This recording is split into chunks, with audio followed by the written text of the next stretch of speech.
Near Mint Condition, the home of collected editions. That cover's so awesome. Absolute format is the best way to own this store. Time to empty those wallets and fill those shelves.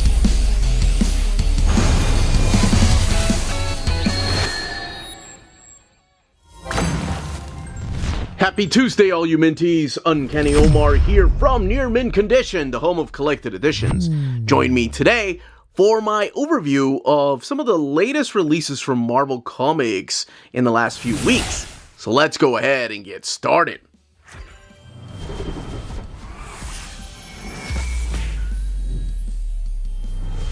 Welcome back, everybody. Before going any further, a big thank you to David Gabriel and the fine folks at Marvel for sending us copies of these collected editions.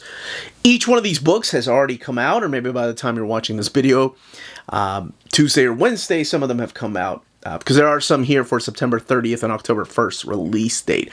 But yes, these are the books for the last 3 weeks. We've got a series of trade paperbacks, miniseries, reprints of miniseries, reprints of big epic events. And speaking of epics, here are some epics, modern era epic collections, and of course the classic era, and 2 Marvel Masterworks. I do leave timestamps in the description of the video. This time around, the timestamps, of course, will be separated by weeks. And then the week of, well, I guess this week of September 30th, October 1st, we'll have it separated by the different trade paperbacks that have come out, including 1 Masterworks. So that's what I'm going to do. Smash that like button, please. Goes a long way for in the channel here. Small thing you can do, but it does mean the world to us. All right, let's go ahead and start off with the books that came out the week of September 16th or 17th. All right, kicking off the week of September 16th or 17th, depending on where you got your books, is Ultimates by Denise Camp Volume 2. This is all power to the people. And I'm going to go ahead and put a spoiler tag up here. I'm going to go through this pretty quick because I'm mainly focusing on the books that are coming out this week. And I'm kind of doing a recap of some of these really quick. So this is pretty much following the big events that happened in the previous volume where the Ultimates ended up losing one of their own.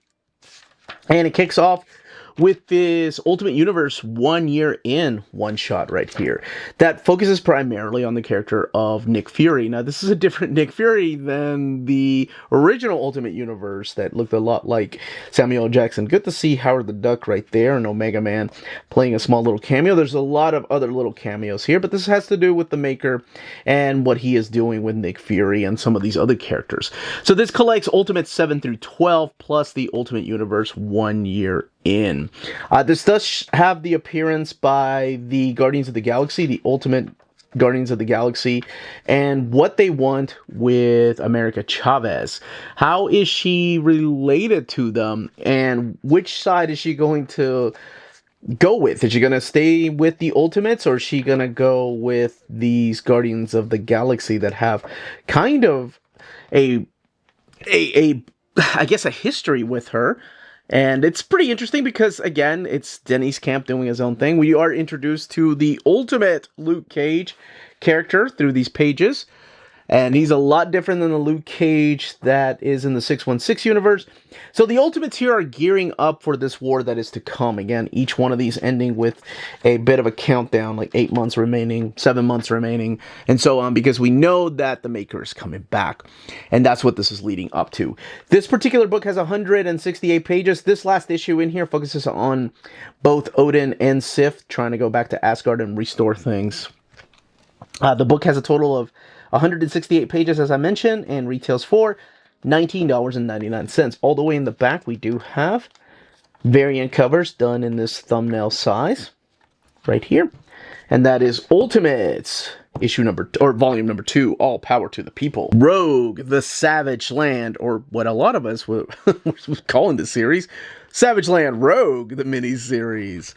So this is collecting the Savage Land, or Rogue, the Savage Land, issues 1 through 5, plus Uncanny X-Men issues 169 and 174, which is really where this series kind of takes place in between, or partially a part of 169 and then 174. So we do get to see a little of the behind the scenes. If you're familiar with that era, of course, this means a lot to you. This is all written by Tim Seeley. Sulema Scotto-Lavina is doing the art, and Rochelle Rosenberg doing the colors. And then, of course, the 2 reprints are done by Jim Lee and Chris Claremont. But this showcases the big fight against Miss Marvel at the time, how she took her powers, and how the Master of Magnetism kind of saved Rogue's life during this era in the Savage Land. We'll see the mutates, we'll see the character of Zaladane through here, and we'll try to see Rogue and how she survived. So it's pretty cool because it's kind of telling you some of the behind-the-scenes stories, especially focusing on Kazar and Zabu, and there's Zaladane right there, and the mutates. There's a little bit of background in case you're not familiar with who the mutates are, who Zaladane is during this particular time, and it kind of catches you up to speed if you're not familiar with this era and those issues that are collected back here. What's not collected, of course, is the big issue, which is issue 275. Did I say 169 and 174? No, that is wrong. It's 269 and 274. And, of course, 275 is the big fight against Zaladane and her army, which you can read in Epic Collections, too. Yes, that awesome cover. But this will show you how the two of them kind of got really connected. Now, of course, you'll also have the fight against the mutates here, but also a tease as to what's going on in space with the X-Men and where Professor X is. And then in the back, we have some variant covers, some in thumbnail size and some in splash pages. The book itself has 168 pages and retails for $19.99. Some of the variant covers are in between issues, by the way. And that is Rogue, the Savage Land.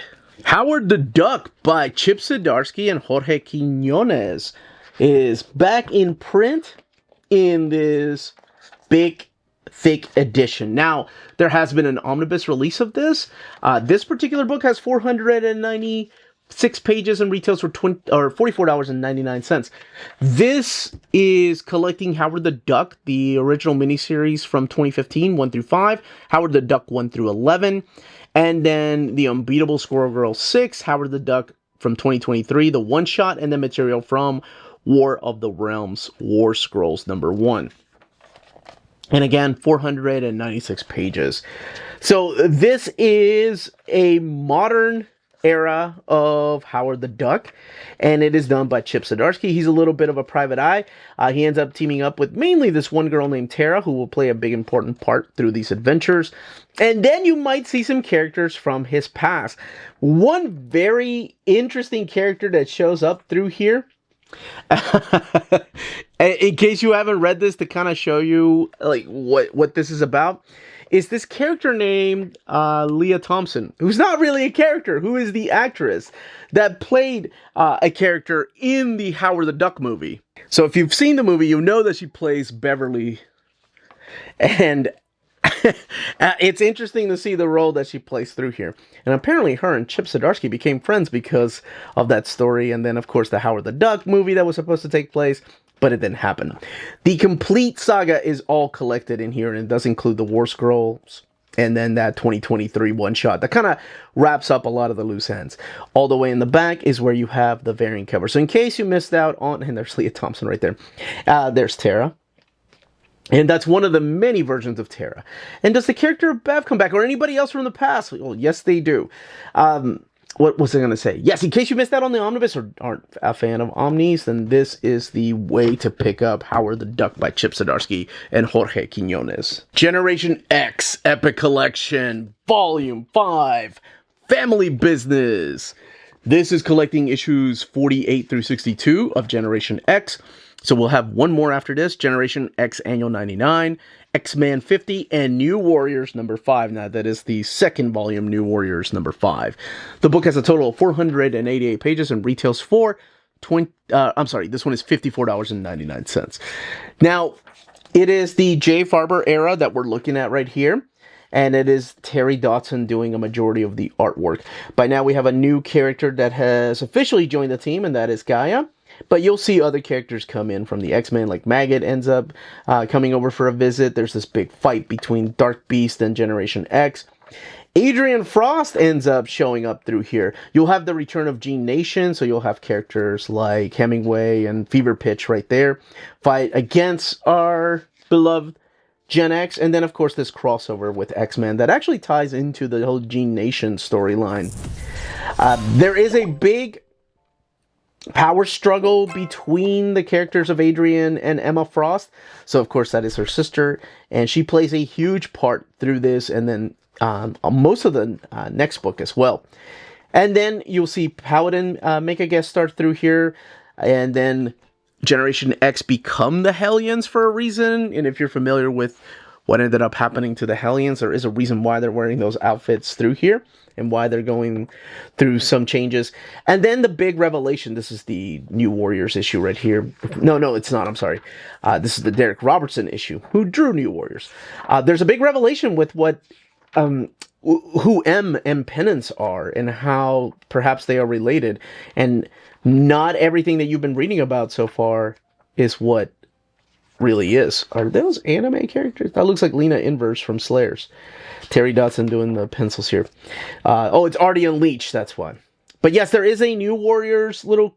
I don't want to say it's a big crossover. It's more of like characters just showing up in each other's books. Because this is also written by Jay Faerber and Carl Keschel doing this already. This stuff has never been reprinted in any kind of format, by the way, this New Warriors series. It didn't last very long, so he could do it, like, he could really do it in just one trade paperback collection. And then Mondo comes back. Or is it really Mondo? And he's not alone, because he comes back with Juggernaut and Black Tom Cassidy, to name a few of the villains. And then in the back, this is the Vampire Slayer story right here. We do have some extras. Not very many, but we do have some. Like right here. It's a Roger Cruz print right there. And then the stuff from the not Marvel Age, I'm sorry. It's, what was it called? The Marvel catalog. Oh, it's a Marvel catalog. Never mind. Thought it was the other Marvel magazine. Then other extras in the back. The book has a total of 488 pages, and again retails for $54.99. I thought about saving this one towards the end because I said I'm not gonna talk a lot about these in detail, and I haven't been. I don't think I kind of been flying through these because I want to mainly focus on this week's books. But we're talking about my childhood right here with Uncanny X-Men Volume 17, the Marvel Masterworks. The last of the Uncanny X-Men Masterworks until they're put on hiatus, and this was my era. This is Chris Claremont. This is Mark Silvestri. Rob Liefeld with the Men issue. Jim Lee's first issue is in here with 248. And then, of course, you have Rick Leonardi, and then Dan Green, and Joe Rosen, and Glennis Oliver, Gregory Wright. That iconic cover right here. Oh my gosh, there's just so much to say. Introduction by the legendary Chris Claremont. Look, here's the thing. I know every week, or every couple of weeks now that I'm doing it this way until we get back to a normal schedule, I do a pick of the week. I'm going to cheat this time. I'm going to give you two these for the past weeks that I've missed. So yes, this gets my seal of approval. Are you kidding me? Artwork restored to its highest caliber. First appearance of Jubilee with the women's story where they go to the mall, and then the men's story that has a spoof on the Invasion crossover drawn by Rob Liefeld with so many guest stars like Alf and E.T. and Boba Fett, and like, what? This is so awesome. This is my childhood. And then, of course, you have the Atlantis Attack story in here from annual number 13 that ties it, and perfectly mapped, by the way. I love looking through here and looking at the way that these stories were mapped and in the way that I used to read them when I was a kid. Sometimes I would read them after the whole fight with the Muir Island mutants. But then sometimes I would read them right after the women or the men's storyline. But that's where they decided to put it here.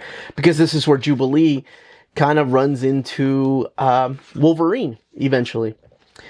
And then we have the big fight here with the Master Mold. Again, talking about the 12 and the importance of the 12 and who they are.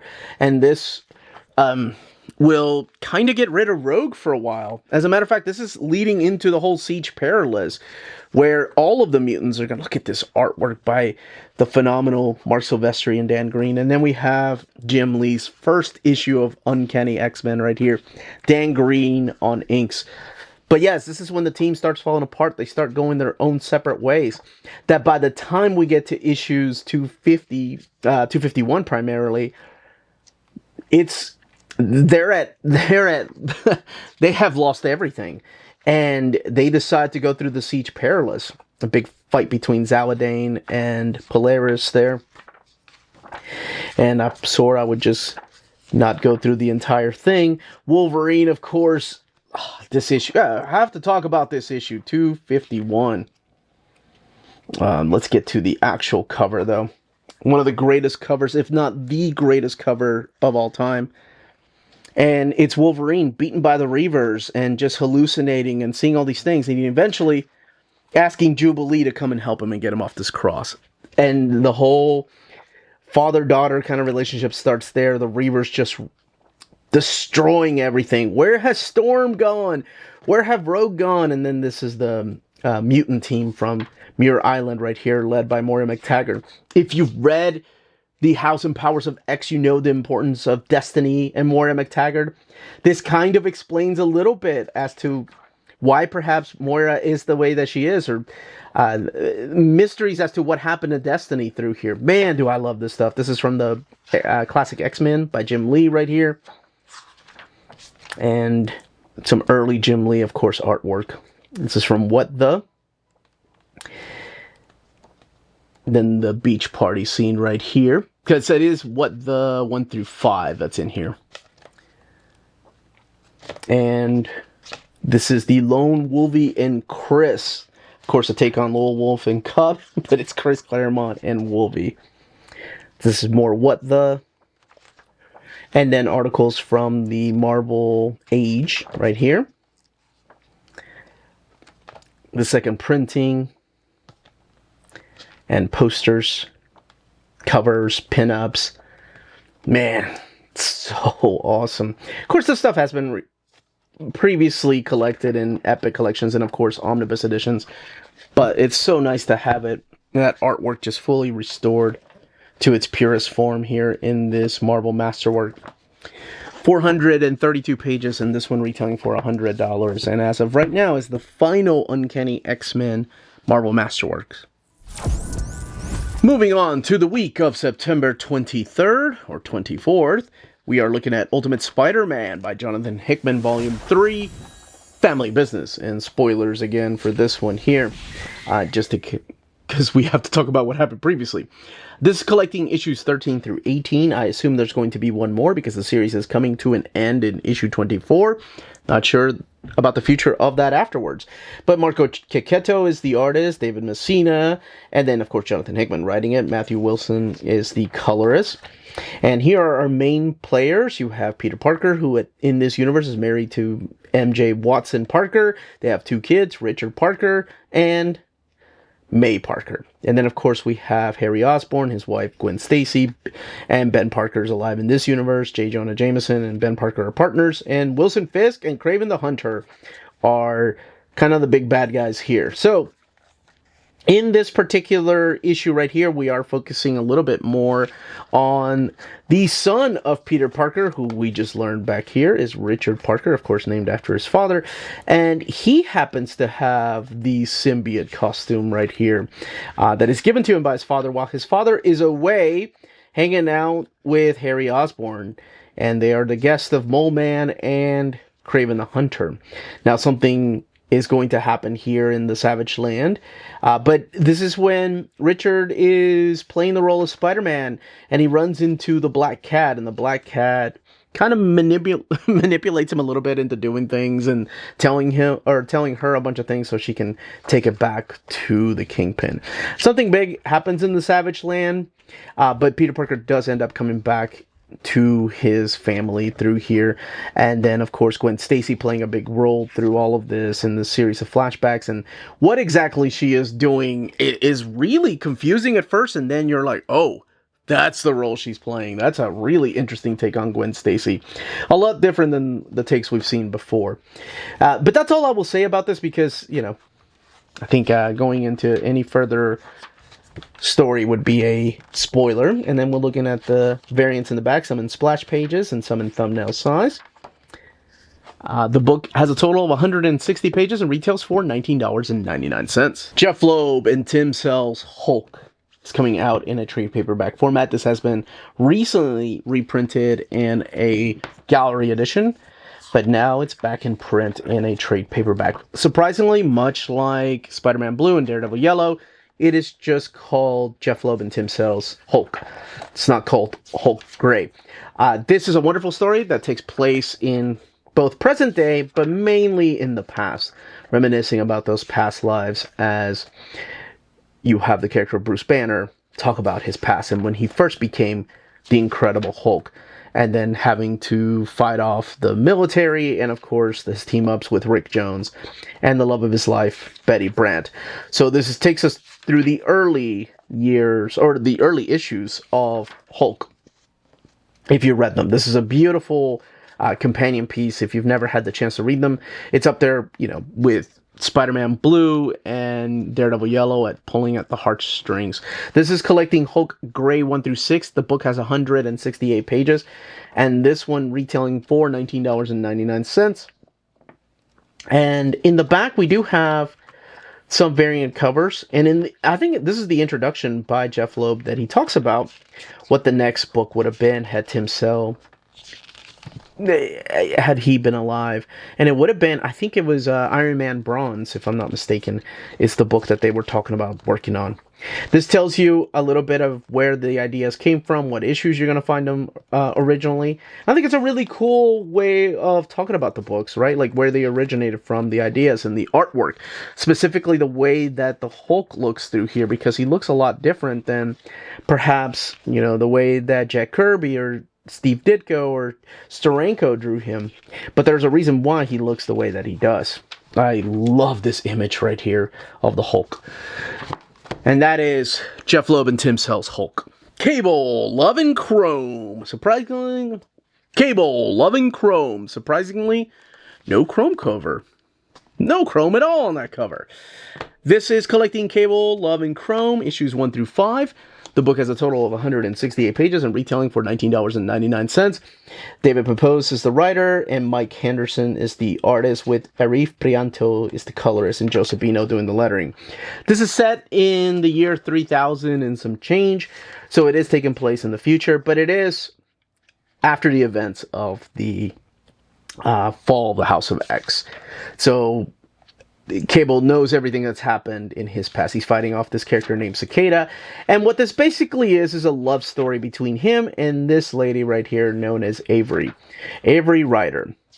And both of them are going to go on a time-traveling adventure. It kind of reminds me of those early issues of Cable when it was him and, what was her name? Jen Scott, his first wife, and going on the adventures that they went on with the Wild Pack and then having his own team in the future.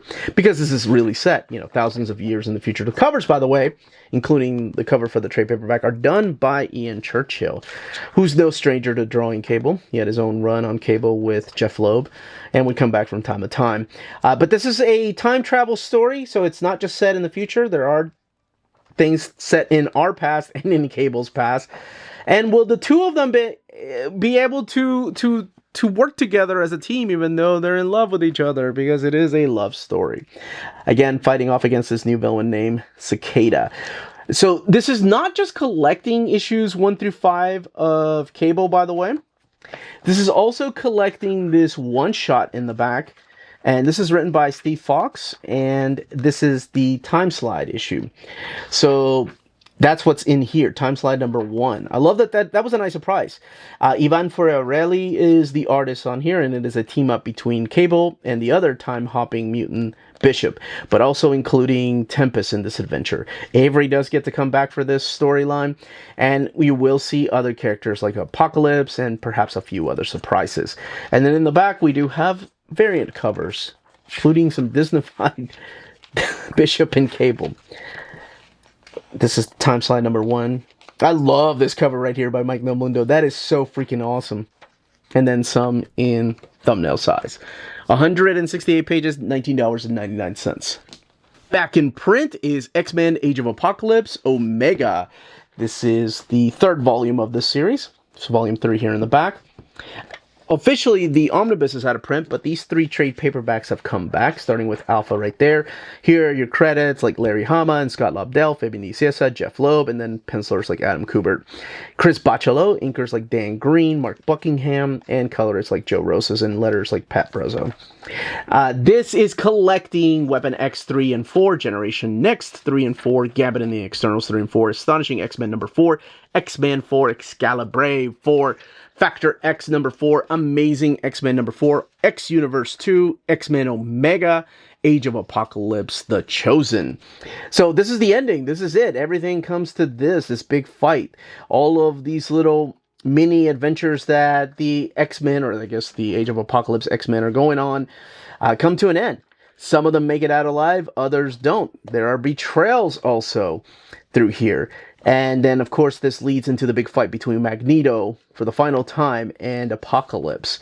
Who will live? Who will die? Who will come over to our universe to hang out in the 616 universe? Well, we know X-Men because he had his own ongoing series, but about 3 other characters make it over.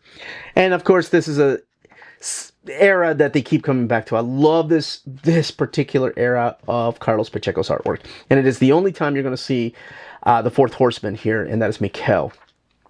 But Carlos Pacheco's artwork to me was just so stunning during this time. He's also helped by Terry Dodson, and then the big fight between Magneto and Apocalypse happens here in the Omega issue. And then The Chosen is this kind of like handbook to the Age of Apocalypse universe. In the back, you do have extras like trade paperback covers, pinups, posters. I love this poster right here. I remember this came out before the issues and I was trying to guess who was who. I really thought that was Sabretooth. I didn't know who that was. Obviously, that was Wolverine, and I was like, that's obviously Havoc. I remember that was Storm, and I was like, Banshee's back to his little threads, and I was like, that's Magneto. Yeah, just trying to guess who was who was a lot of fun. And I think for this guy, I thought it was Cannonball, because we didn't see the close-up pictures yet. We didn't know what was going to be exactly the designs of the characters. But the book has a total of 400 pages, and this printing retailing for $44.99. Guardians of the Galaxy Homecoming. We are looking at volume 3. Now we're getting into the big part of Jim Valentino's era of Guardians of the Galaxy. This is collecting issues 7 through 20. Guardians of the Galaxy Annual Number 1, material from Fantastic Four Annual 24, Thor 16, and Silver Surfer Annual 4, which is, of course, the big Korvac storyline right there. Kicking it off with issue number 7. So Jim Valentino supplying most of the writing through here, Al Milgrom and Ron Mars, and pencils by Jim Valentino and Al Milgrom and Ron Lim.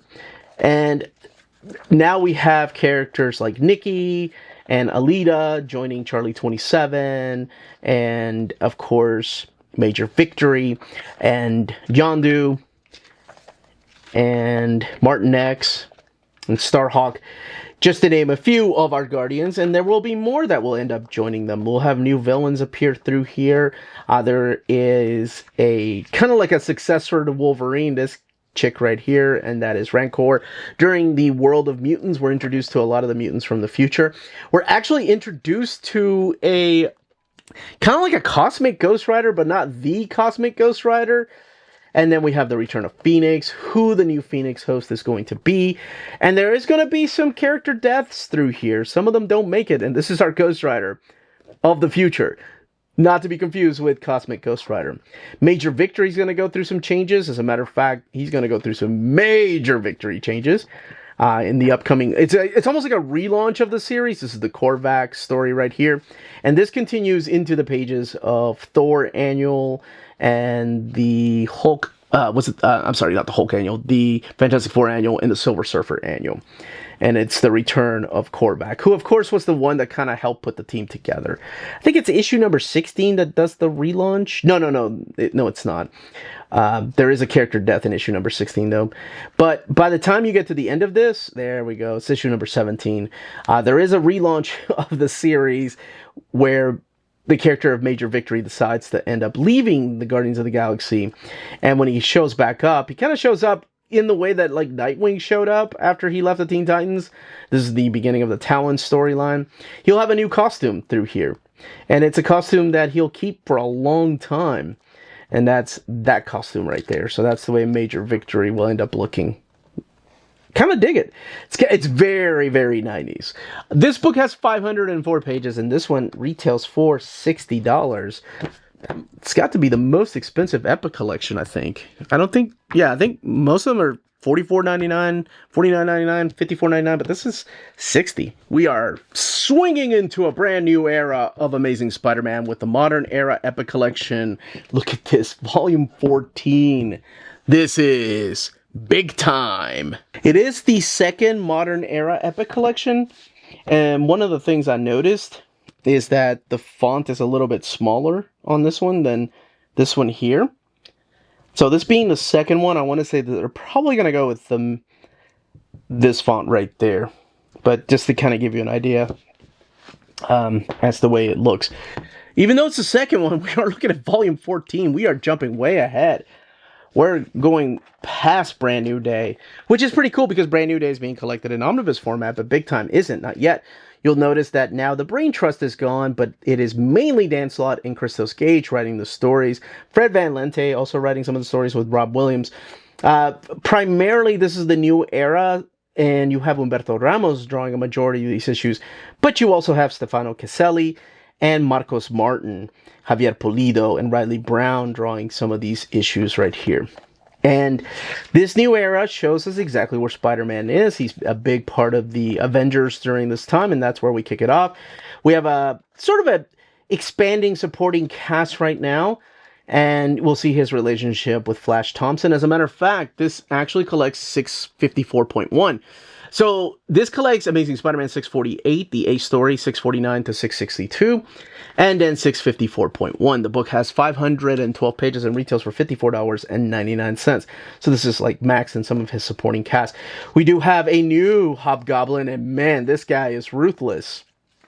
And I'm not going to reveal who his secret identity is, but it was somebody I did not expect. But I love the way this character looks. The Hobgoblin looks awesome, the way that Humberto Ramos designed the character. The Black Cat will play a big role through here, as well as Spider-Man changing up his suit. In this very volume, he'll have a total of 4 different outfits. Those are just 2, and then, of course, he'll have his Fantastic Four outfit. This is the return of the Spider Slayers storyline right here. And one of the very, very best, at least to me, single issues of Spider-Man is in this collection. The whole No One Dies story, to me, just, oh my gosh, it is so powerful. It's so heartbreaking. Yes, this issue right here. Oh, it is. I almost said amazing like an idiot. But there is no other way to put it. I just think it's great. I love it. It's so true to life in the way that we don't expect things like this to happen. I just lost my uncle. It's so freaking weird to come down here and record this video. I just talked to my aunt who was sobbing on the phone. I'm trying to see if I can fly down to Miami. I would go and spend the summers down there. And she's like, no, you go to work. You go keep your mind busy. We'll talk a little bit later. Because I was crying on the phone. It just, the whole thing reminded me of my dad, and it was his brother and how close they were. And then I just reread that issue a couple of days ago, in preparation for this video, and it's so weird when I just said how true to life it is that I completely connected it with my uncle. Like, yeah, he went into the hospital and she wasn't expecting him to pass away overnight, and he just passed away. And I just feel so weird saying that out loud. Like, I would go and spend summers in Miami Beach and hang out in South Beach when I was young, and also in here is the Fantastic Four issues, because Spider-Man joins the Fantastic Four because they ended up losing one of their main characters. There's the whole storyline in here by Christos Gage with the Avengers Academy, and if you haven't read that, that is such a phenomenal series. One that I hope one day will get some kind of omnibus treatment or some kind of big, thick collections outside of the complete collections that we got. And then the Ghost Rider team-up is also back here. The book has a total of 512 pages. Not a lot of extras like a lot of these early modern era books. And it retails for $54.99. And now we're taking a look at all of the spines of the books that have come out recently. And also a small reminder to hit that like button, please. That goes a long way for us here on the channel. Small thing you can do, but it does mean the world to us. All right, let's continue with the overviews. Predator versus Spider-Man is how we're kicking off the September 30th, October 1st books. This one here, by the way, has a parental advisory. There's the 20th Century Studios logo and the Marvel logo. Marvel's greatest hero is the prey. Now, we've seen Predator versus Wolverine, and we've seen just recently, or I have recently just read the Predator versus Black Panther. Each one of those is a little bit different. Predator versus Wolverine, we saw him fight Wolverine, but it was through different times. Predator versus Black Panther, we had an invasion of Wakanda with different types of predators that are coming to Wakanda to try to take care of all those warriors. Marcelo Ferreira and Jay Leestein are the artists, and Frank de Armata is the colorist. Clayton Cowles is your letter. Benjamin Percy, of course, the writer. This gives you a little bit of bio on Predator and a little bit of information on who Spider-Man is, in case you're not familiar with either one. Sometimes the variant covers are on the opposite side of the standard edition covers. And this takes place, of course, in New York. Again, parental advisory for some of the things that you're about to see, because I was really surprised just how graphic this is. But if we're talking about Predator, a killing machine, someone that hunts and uses skulls and back, like the spines and all that as trophies, then yes, this makes sense. We do see a investigator right here. That is trying to figure out who exactly is doing all these killings. And in this universe, you know, you have Peter Parker with Mary Jane, and then you've got him working for the Daily Bugle. We get a little bit more information as to how exactly these people are being skinned alive and who perhaps is behind everything. But I mean, if you know the movies, if you know the lore, then you know it's going to be a predator. But what kind of predator are we dealing with? I love the fact that Peter Parker's like, oh, it must be a serial killer. Yeah, this is a little more messed up than a serial killer. But the investigation does point into perhaps ties with Peter Parker. And then, of course, Kraven the Hunter gets involved. Because if we're looking at Hunter and Prey, what other Spider-Man character could you get involved besides Kraven the Hunter? And this becomes a cat and mouse type of story. And we have the Skinner, who's this new predator who doesn't have any honor or a clan to answer to. His only desire is just that hunger for blood and the kill. This is collecting Predator versus Spider-Man 1 through 4, and it has a total of 112 pages, retailing for $15.99. And I've been enjoying these. I think each one of these is so different and so fun, and that's, I mean, to me, that's what these stories are supposed to be about. With the exception of Alien versus the Avengers, that was too damn good to be what it was, I thought. That one took itself way too serious, but then again, it is Jonathan Hickman writing that. This one is, let's forget the seriousness outside of course, the graphic violence and bring in the fun, which is what this is supposed to be. In the very back, we do have variant covers, so we do have quite a bit of those. And there you go. Splash page variant covers. I love this homage cover right there. And then the designs of the actual Skinner right here and what he looks like. And that is Predator versus Spider-Man. Immortal Thor, Volume 5, Death of the Immortal Thor. This is collecting Immortal Thor issues number 21 through 25. Despite of what the solicits tell you, there is no issue 26. I think they were throwing you off. Issue 25 ends, and then we get a new ongoing series.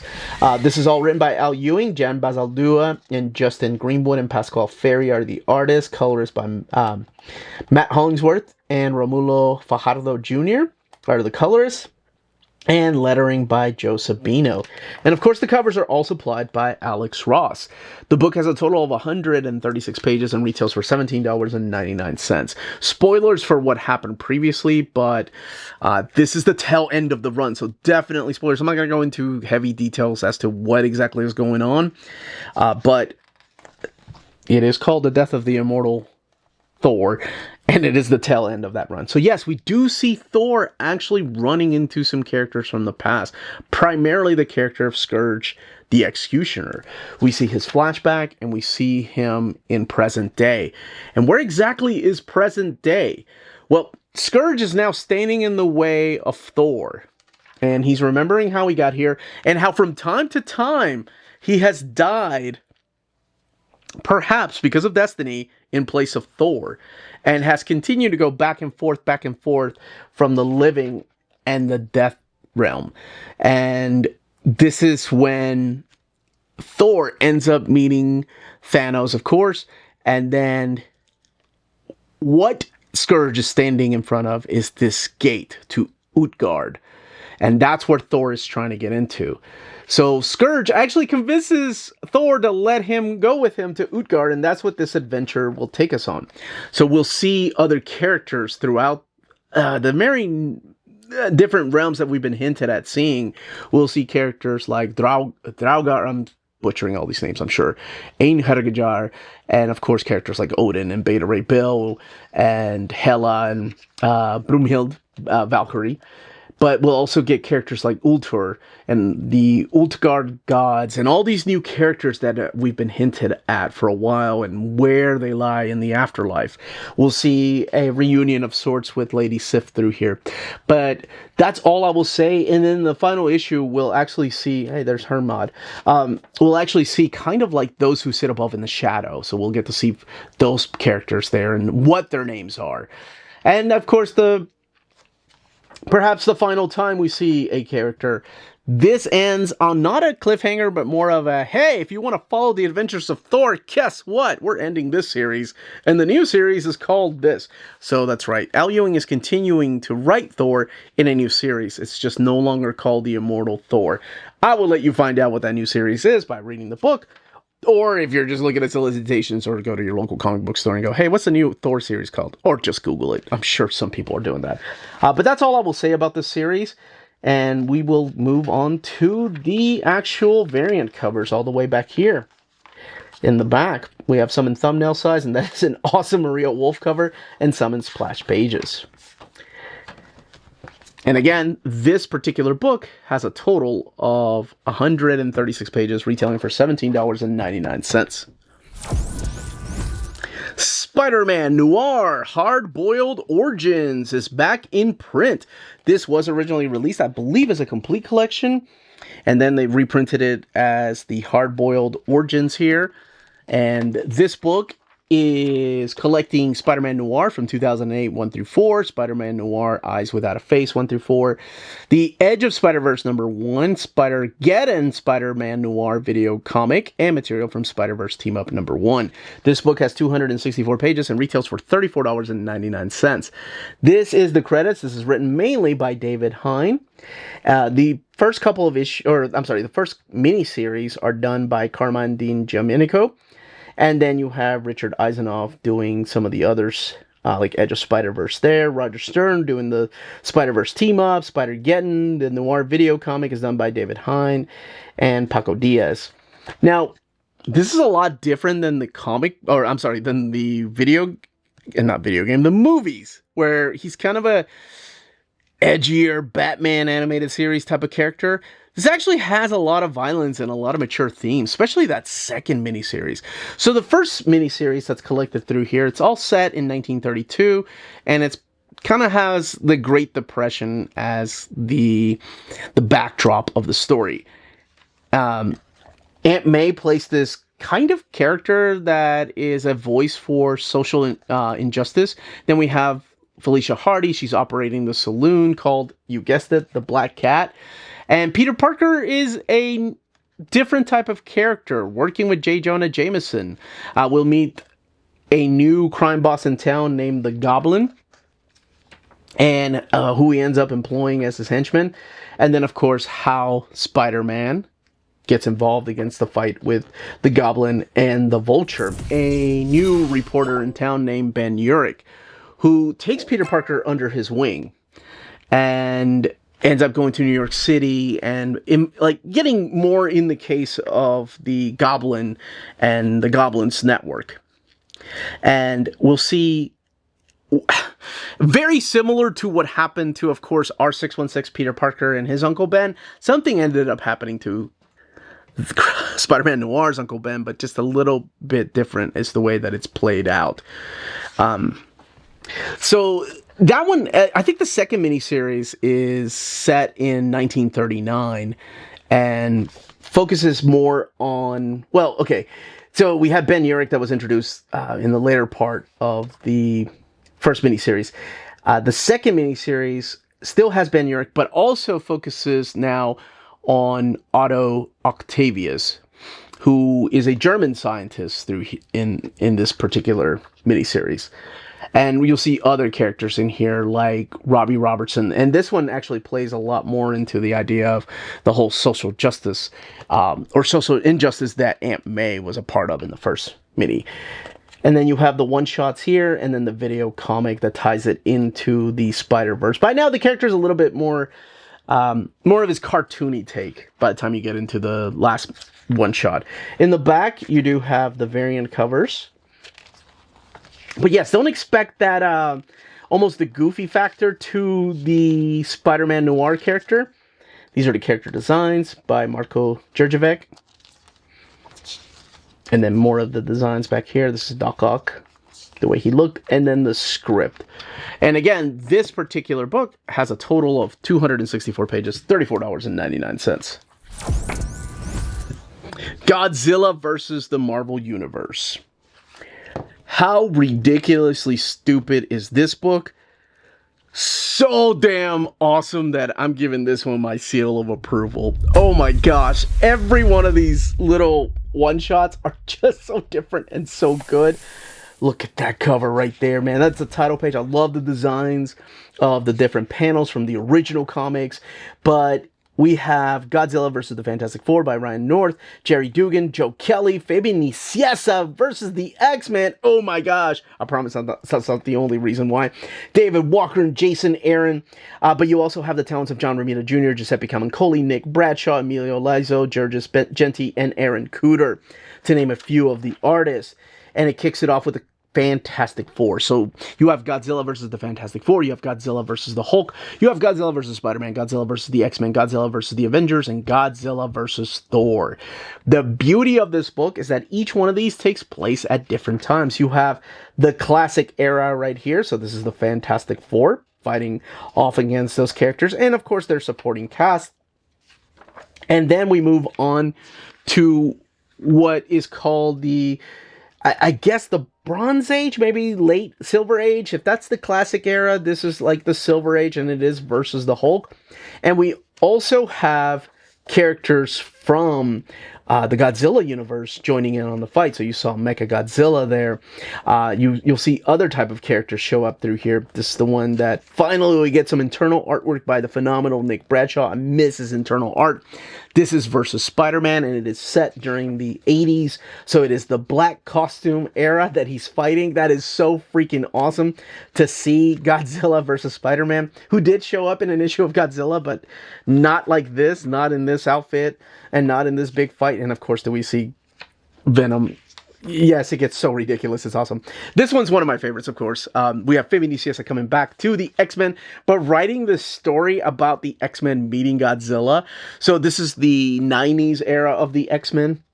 So you have Gold and Blue Team, and each of these characters will play a big important fight or part against the fight against Godzilla, because they don't really know exactly what they're fighting. We have the Avengers fight right here, and this is set in the early aughts, so it's kind of like your new Avengers era. Jet Jaguar showing up through here, and of course the fight against Fin Fang Foom. Godzilla doesn't need to wear pants. And then we have Godzilla versus Thor. Now, of course, you have the variant cover, sometimes in little thumbnail size, sometimes in splash pages on the opposite side. This is the one by Aaron Cooter, and this is probably regarded as the modern era. So we have the Immortal God of Thunder versus Godzilla in present day, and drawn by the phenomenal Aaron Cooter. Man, do I love this art. I wish they had released this as a freaking treasury edition, because I would have loved to have seen this in a big oversized format. But if you haven't had a chance to read this, to me, like, this is what comics is about. Comics is about taking a break from all the realistic stuff that makes you sad. And I just talked about how Spider-Man, that one, by the way, got my silver approval. I don't think I had to say it, but it did for that week. But, you know, how serious it was, and how sad it is, and how true to life it is to losing someone. But from time to time, you need to forget about the horrible things going on in the real world and just read a story about Spider-Man fighting off against a giant lizard. I think sometimes Not everybody, but sometimes people do forget that comics are supposed to be fun. You know, we especially reviewers, they get so jaded with the stupidness and the continuity aspect. I know, I'm one of them. But if you forget about that and just go with the flow, man, you enjoy comics so much more. They get so stupid and ridiculous like this, and that's why I love the medium. Like it's such a great freaking medium. I do love the Japanese writing too on the book, and some of it, yes, it does take place in Japan. Yes, I gave it my seal of approval, and I stand by that. It gets ridiculous, it gets awesome, and it is completely worth reading. 168 pages, retailing for $19.99, and that is Godzilla versus the Marvel Universe.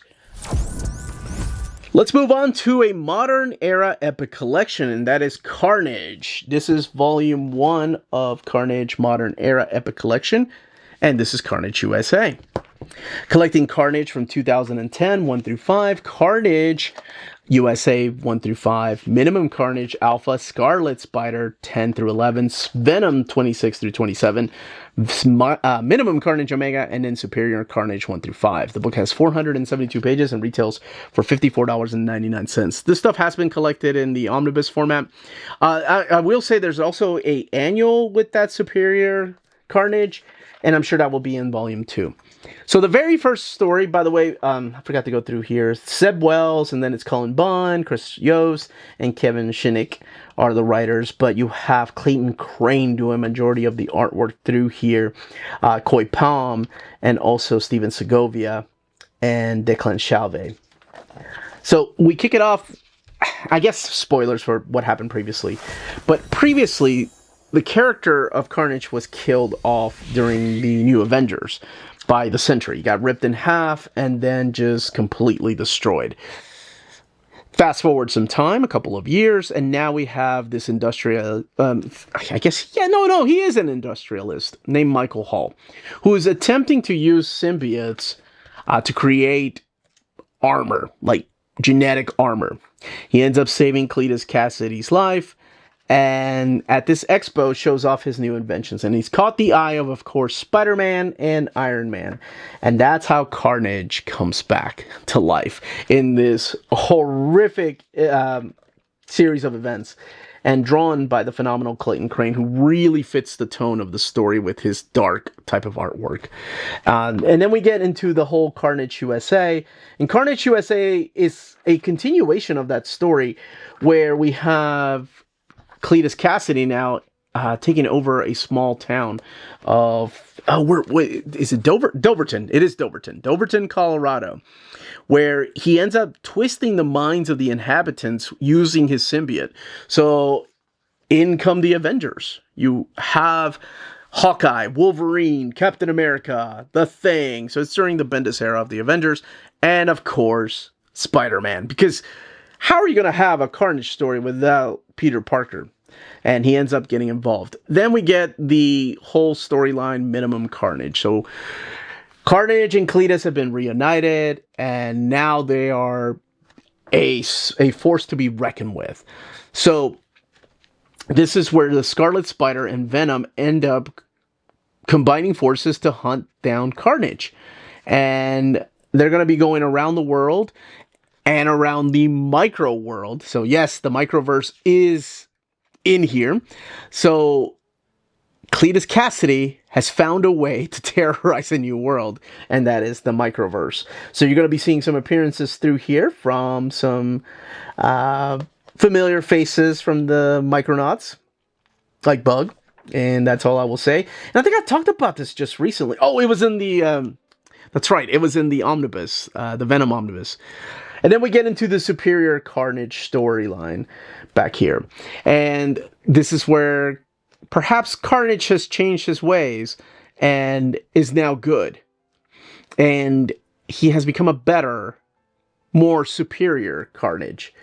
But has he really changed his ways? This one actually shows a lot of the villains teaming up to try to stop Carnage, because he is getting out of hand. And of course, lots of Spidey in that one too. Now, let's get to the back here where we have the extras. So we do have quite a number of extras back here. The book, by the way, has 472 pages, and this one retailing for $54.99, and that is Carnage, Modern Era Epic Collection Volume 1, Carnage U.S.A. Ghost Rider, Epic Collection, Volume 3, Deathrace. We are back with the classic Ghost Rider stories, and we are about to get into the Michael Fleischer era. But Roger McKenzie's who kicks it off, and then you have Don Perlin and Jim Starlin write some of the stories in here as well. The pencilers and layouts by Don Perlin, Carmine Infantino, Jim Starlin, Pat Broderick, and Mark Pasella. Mark Pasella doing this backstory here. And then you have inks like Don Perlin and Jim Mooney, Bob Layton, letters by Diana Albers and Jim Novak, and others. And in the back here is Thus Collect, Ghost Rider 29 through 50, Marvel Team Up 91, and then material from What If 17 and Marvel Tales 256. That's where that Dan Slott and Mark Pacella's story come in.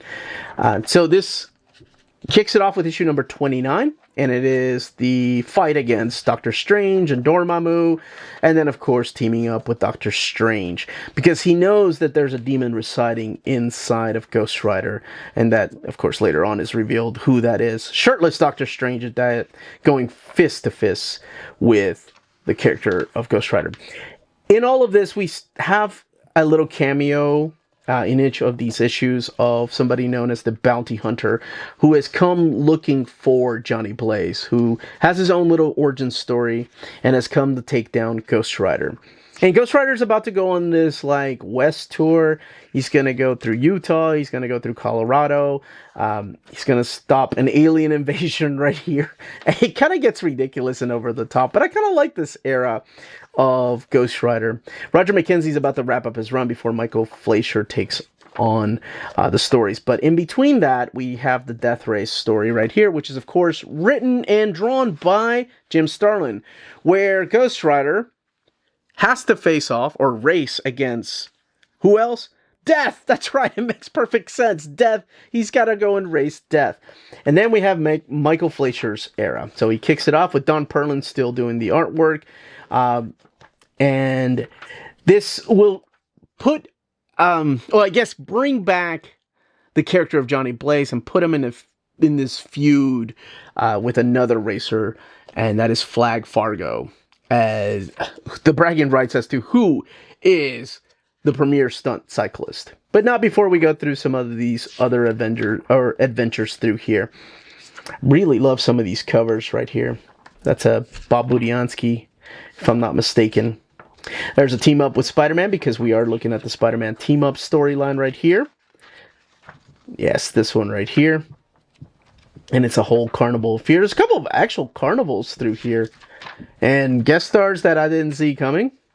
And then we have the lonesome death of Johnny Blaze, but is he truly dead? This is what leads him into the stunt driving storyline right here. And a lot of the stuff I have talked about already when I was doing overviews of the Marvel Masterworks. I was like, wait, I sound like I'm repeating myself, because I know I've talked about these stories. And that's right, this was released previously as a Marvel Masterworks, and now it is out in an epic format and using the scans from the Marvel Masterworks. So a lot of this is leading up to issue number 50, and issue number 50 is one of my favorite issues of Ghost Rider, because it brings back the original Ghost Rider, now calling himself the Knight Rider, for this awesome team up right here.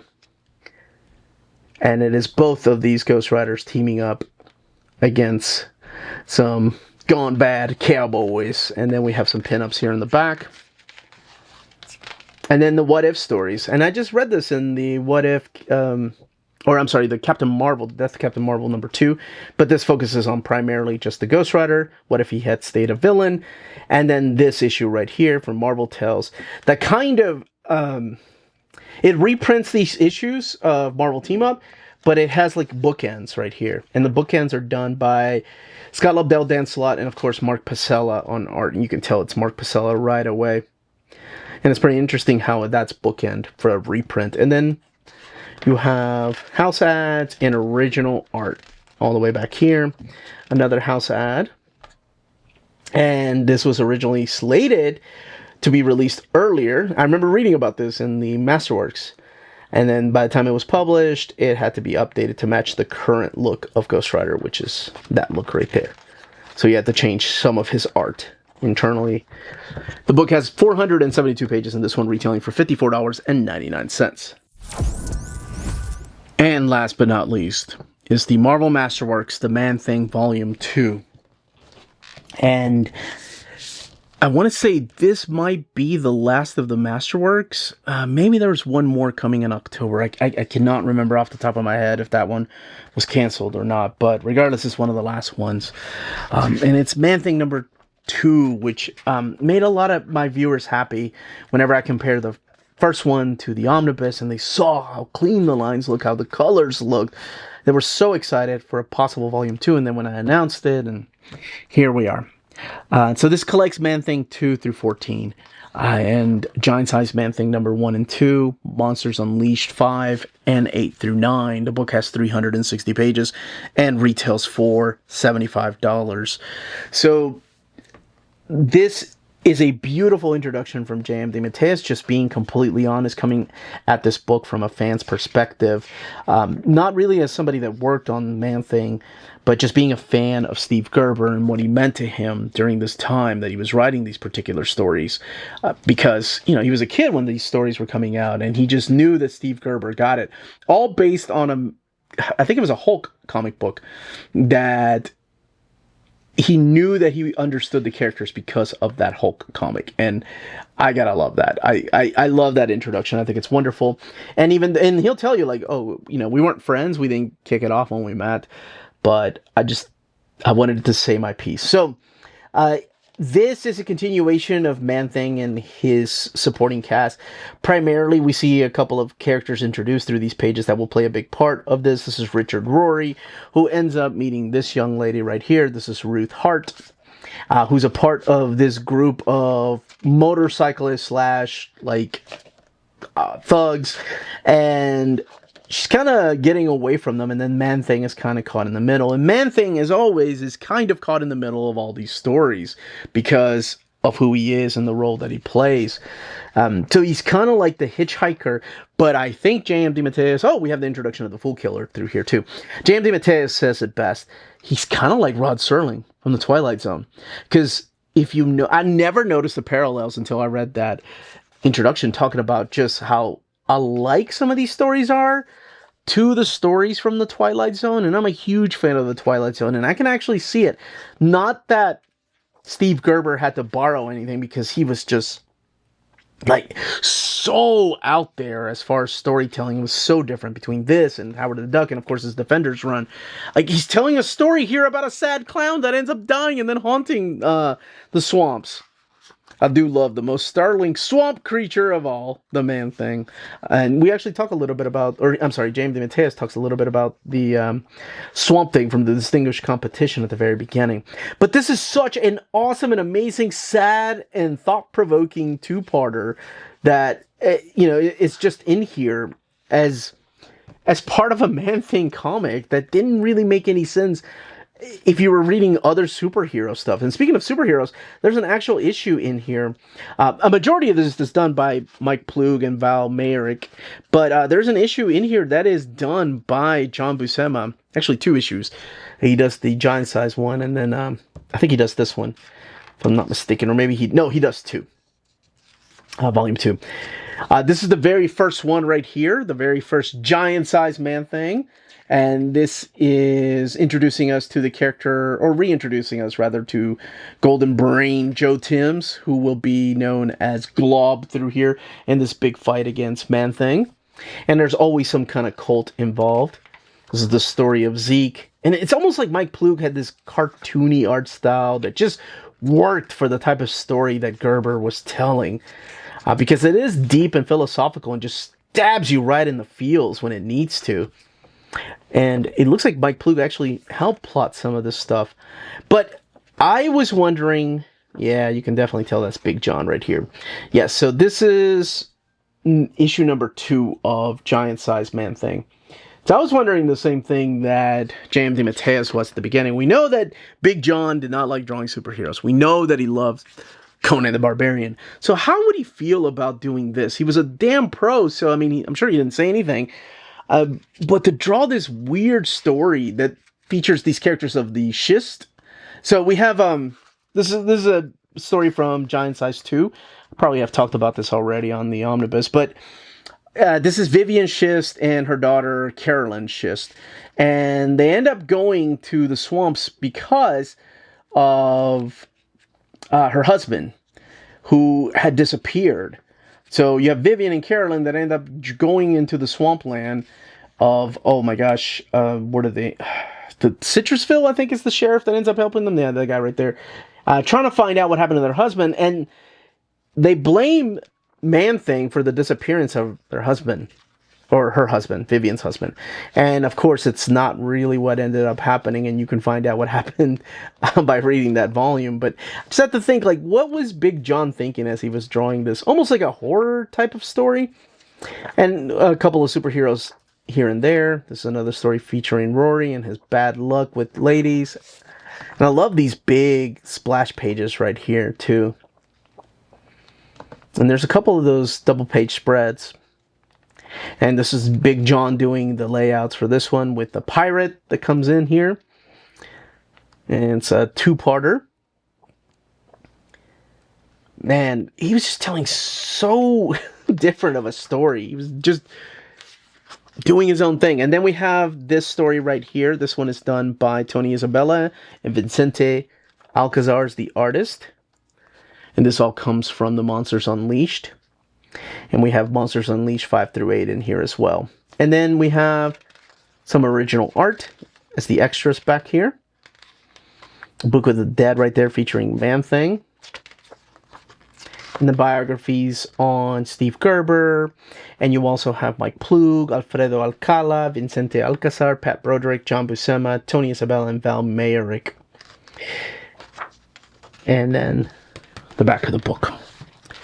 360 pages, $75. That, as they say, is that.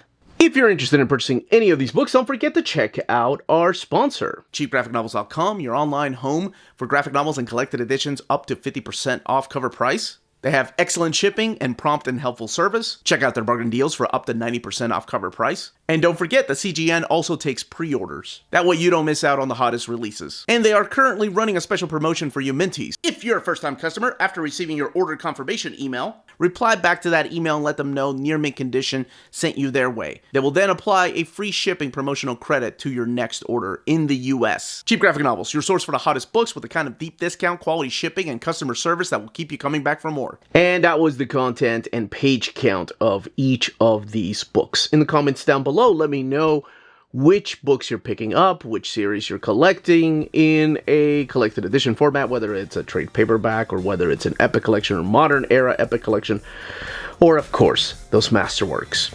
If you have any questions, leave them down below. Smash that like button on the way out. Everyone stay healthy and safe out there. Much love.